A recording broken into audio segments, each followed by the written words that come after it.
Sobrang dali na lang mag-open ng Easy Savings, pwedeng-pwede via GCash app. Paano? Tara pag-usapan natin. By the way, kung first time mo sa channel na to and gusto mo pa ng mga online tutorial videos katulad nito, please click the subscribe button. Ito yung Easy Savings account ko sa Cebuana, kung saan nabuksan ko lang siya gamit ang GCash. Ang kagandahan niyan, meron itong libreng insurance at mas mataas yung pwedeng kitain ng pera mo, up to 3.5% per annum. Pwedeng magbago ito, pwedeng mas tumaas, o pwedeng mas bumaba. Pero ang pinakamahalaga dyan, mas mataas ito kumpara sa traditional bank at pwede mo ito ma-open gamit lang ang GCash. So, umpisahan na natin. Kapag nag-login ka na sa GCash app mo, merong tinatawag na GSave. Dito sa GSave, pwede kang mag-open ng iba't ibang bank accounts katulad ng Cebuana, CIMB, BPI, Uno Bank at Maybank. For this video, Cebuana ang i-explore natin kung saan meron itong libreng insurance at katulad ng sabi natin kanina, mas mataas yung interest niya. Tap ko lang tong Cebuana Bank at ito ang makikita mo kaagad. Hintayin mo lang mag-load at magpapakita na yung page na katulad nito. Ang kailangan mo lang gawin ay i-click itong I agree na button. Yung mga information kasi sa GCash, katulad nung nagpa-verify ka ng account, merong nationality, place of birth at marami pang iba, mapa-forward na yon from GCash to Cebuana. At katulad ng sabi natin kanina, for now, 3.5% per annum or per year ang ina-offer na interest rate. Ibig sabihin, kumikita yung pera mo dito habang iniipon mo, hindi siya natutulog. At ang minimum deposit niya ay piso lang. Actually, nung na-experience ko to or nung tinry ko to, hindi niya kailangan ng initial deposit eh. Zero lang, makakapag-open ka na ng bank account. Sa Cebuana, gamit ang GCash. Maintaining balance, zero din. Ang interest rate, 3.5%, pwedeng magbago. Ang dormancy naman niya is matagal. Kailangan, within 2 years, meron kang gawin kahit isang deposit or withdraw para hindi mo consider na dormant yung account mo.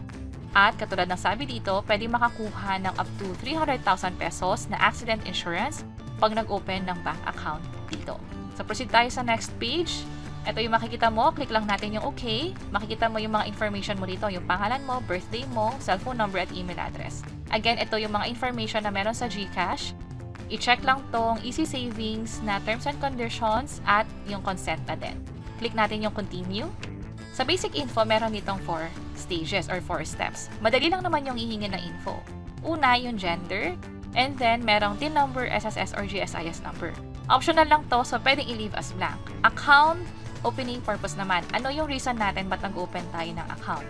Alin man dito pwede niyong piliin, pero sa akin pipiliin ko na lang ay yung investment at insurance. Katulad nito. Kapag nakompleto na yung mga required na info, i-click itong next. Source of funds, pag tinap nyo yan, ito yung pagpipilian. So sa akin siguro yung ito na lang yung last. Pero depende sa case ninyo kung ano man yung pinanggagalingan ng pera ninyo, yun na lang ilagay nyo dito. Halimbawa, nakaka-receive kayo ng perang padala, may retirement kayo, business, yun yung pipiliin ninyo. And then, for employment status, merong employed, self-employed, unemployed.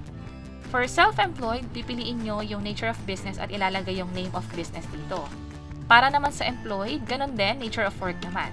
Sa nature of work, ito yung pagpipilian. While sa self-employed, ito naman yung pagpipilian sa nature of business.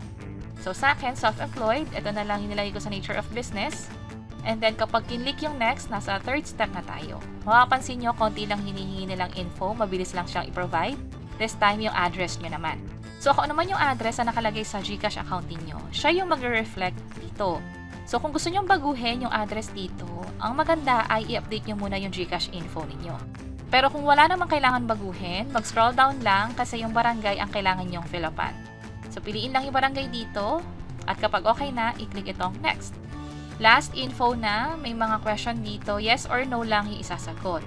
Citizen ka ba sa US? Permanent resident ka ba sa US? Politically exposed person? Kung may kamag-anak or affiliated ka ba sa mga tao na politically exposed or may posisyon sa gobyerno, mapa-local or international?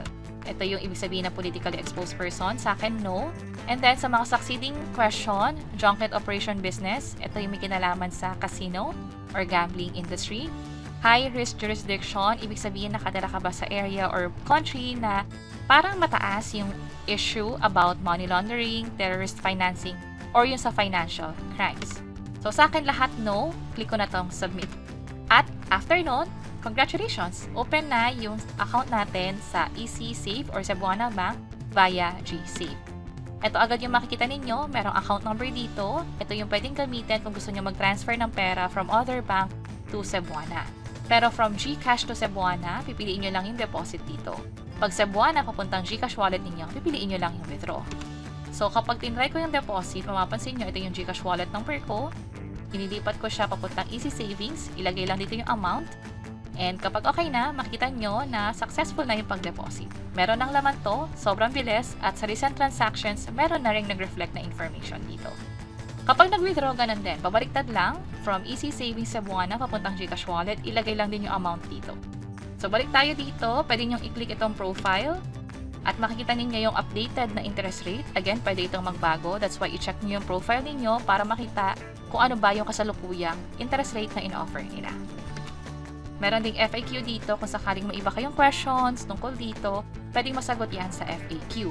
Pero again, kung may iba pang questions na hindi kasama dito sa FAQ section, pwede naman kayong mag-reach out sa support center nila or sa contact us.